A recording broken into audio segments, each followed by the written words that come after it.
Buenas, profesor y compañeros. Mi grupo está conformado por Sergio Mesa, Julio César Rodríguez, Darwin Castillo y mi persona Gladys Acosta, y le vamos a hablar sobre el pensamiento matemático avanzado.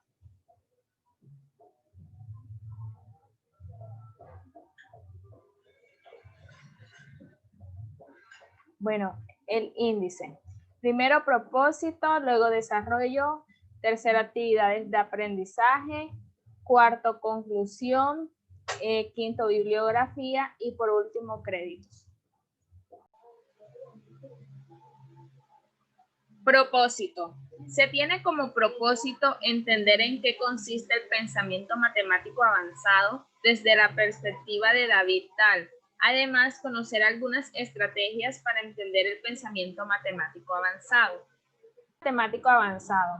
Esta es una teoría basada en aportaciones de la psicología cognitiva, fundamentalmente de Piaget y Brunner, que muestra cuáles son las condiciones para ir del pensamiento matemático elemental al avanzado. Tal afirma que este paso implica una transición significativa que requiere una construcción cognitiva. Esta construcción supone por un lado el paso de descubrir a definir y por otro el paso de convencer a demostrar. Siguiente.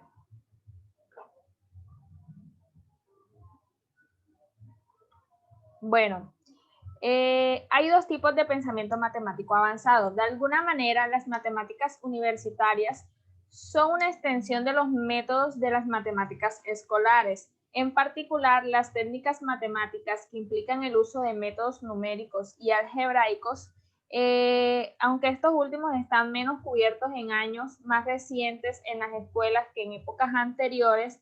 De otras formas, las matemáticas universitarias requieren una construcción de viejas ideas para tener en cuenta los métodos formales de construcción de teorías a partir de definiciones y pruebas. Un problema significativo aquí es que los matemáticos que ya han desarrollado técnicas formales y ven el poder del método tienen una visión muy diferente a las matemáticas de los estudiantes, que deben construir hacia esta forma más sutil de pensamiento desde su posición del desarrollo actual. Como se muestra en la imagen, la diferencia entre estas dos formas lo podemos ver en el caso del álgebra lineal. Aquí se asume que el alumno ya ha cumplido con varios enfoques numéricos, simbólicos y gráficos de ecuaciones lineales en una y dos variables. Para lidiar con los aspectos técnicos de la resolución de ecuaciones lineales en n incógnitas, se puede llevar a cabo ampliando las técnicas familiares de manipulación de ecuaciones. Existen ciertas dificultades, una de las cuales es percibida por los estudiantes para entender las visualizaciones en R2 y en R3 a dimensiones superiores.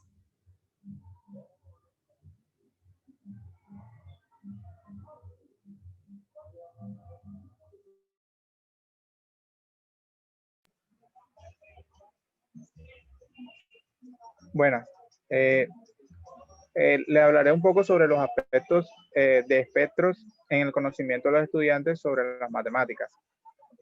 Los extremos de aprendizaje procedimental y conceptual no son necesariamente excluyentes en el pensamiento matemático avanzado. Los procedimientos permiten hacer matemáticas y las relaciones conceptuales permiten pensar un poco más en ello. A lo largo del aprendizaje de la aritmética, del álgebra, del cálculo, el simbolismo actúa como un pivote para actuar como una señal y llevar a cabo un procedimiento tal cual podría ser como la suma o como el resultado de ese procedimiento, que es el procedimiento de la suma. Como veremos en los siguientes ejemplos. Por favor, Julio, ¿puedes mostrar la imagen?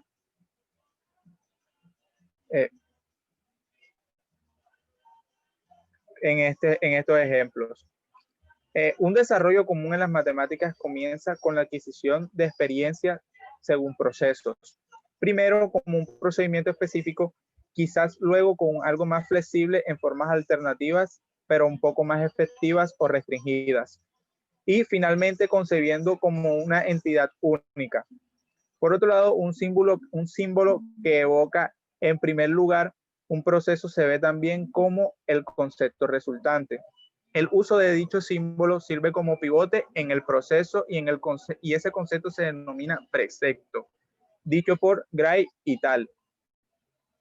Esto otorga un poder enorme para permitir que el individuo haga de las matemáticas como un proceso y para pensar en ellas como un concepto.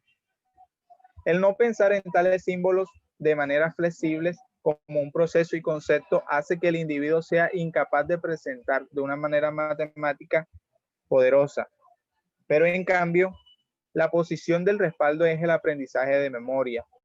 Puede funcionar bien y en otras palabras, en problemas de rutina, pero produce un grado de dificultad creciente con dichas etapas sucesivas, en lo que puede ser difícil de coordinar o manipular dichos conceptos matemáticos. Por tanto, el alumno que reprueba tiene una doble discapacidad, lo que resulta difícil en las matemáticas, sino el tipo de matemáticas que se ve obligado a utilizar en sí mismo. Es más difícil que el pensamiento flexible y disponible para él, para la matemática exitosa. Sigue mi compañero Julio.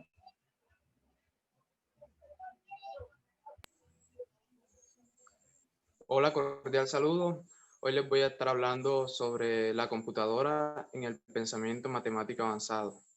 Primeramente, una pregunta a manera de introducción sería, ¿por qué se introdujo la computadora en esta área, en la área del pensamiento matemático avanzado? Bueno, el motivo por el cual se introdujo la computadora y todos los programas matemáticos fue por la necesidad de darle sentido a los conceptos matemáticos, tales como el concepto de derivada, integrales, algunos conceptos de ecuaciones diferenciales, de álgebra lineal, entre otras áreas más de la matemática abstracta. En segunda instancia, tenemos el objetivo de la computadora en el pensamiento matemático avanzado.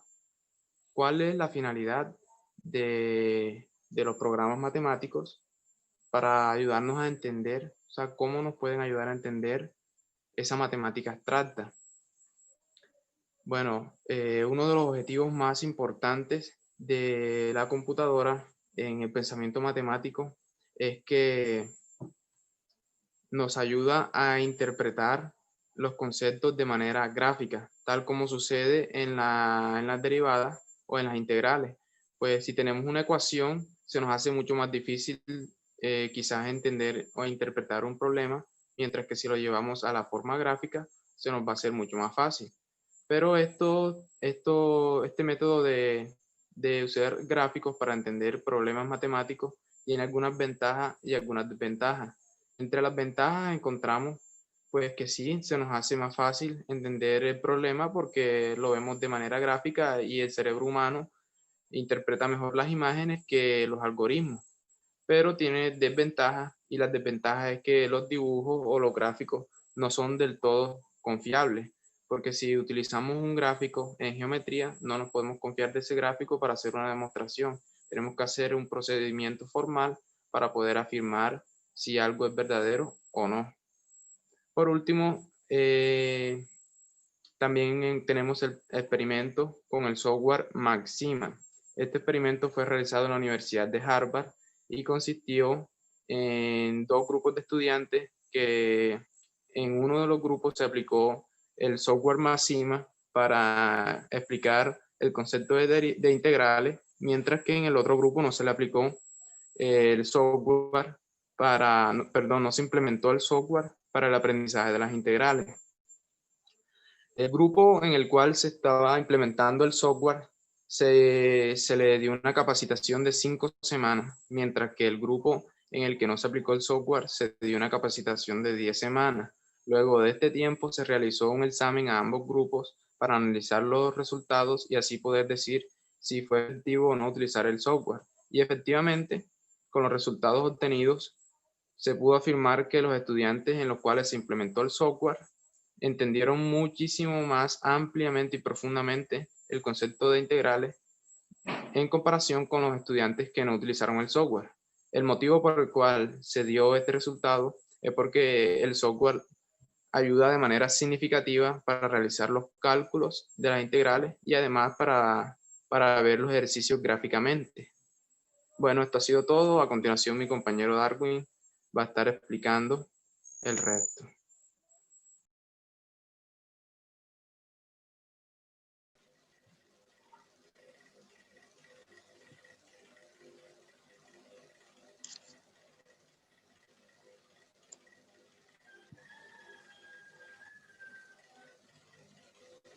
Bueno, les hablaré sobre las conclusiones, reflexiones del tema. Y bueno, como lo evidencian muchos estudios, es claro que queda mucho por hacer para comprender los efectos de la computadora en el aprendizaje de estos temas en los estudiantes universitarios. Una dificultad común observada en los estudiantes que aprenden matemáticas avanzadas es su queja de que el tema es demasiado abstracto. Los términos como generalización y abstracción se usan en matemáticas tanto para denotar procesos en los que los conceptos se ven en un contexto más amplio, como también los productos de esos procesos. La abstracción es un objeto mental muy diferente, que se define por una lista de axiomas, mientras que la generalización simplemente implica una extensión de procesos familiares. Este último requiere una reorganización mental masiva. Cognitivamente, no se trata solo de un proceso de deducción, sino de un proceso de construcción en el que el alumno está construyendo propiedades del objeto abstracto. Esto es solo una muestra, solo una de las miles de dificultades a la que se ve enfrentado el estudiante, sobre todo en niveles de educación universitaria. Y como se aclaró en este documento, trata de dar una mirada al desarrollo del pensamiento matemático como proceso que ocurre en la mente y por tanto como una actividad humana. En realidad el documento se queda corto en su análisis. Por ejemplo, hay que dar una mirada también al papel que juega la institución, la creatividad, el concepto, la imagen del concepto, la definición, la prueba o demostración, las dificultades, los obstáculos, entre otros que forman parte del desarrollo también del pensamiento matemático. Bueno, ahora en la siguiente diapositiva tenemos una actividad, un video. Y aquí tenemos nuestras referencias bibliográficas, que fue el documento Advanced Mathematical and Thinking the Computer, David Tal, la página web de Powtoon.com y Genial, que fue donde desarrollamos estas diapositivas. Y acá los créditos de los que fuimos partícipes de esta presentación: Gledys Acosta, Sergio Mesa, mi persona Darwin Castillo y mi compañero Julio Doria. Muchas gracias.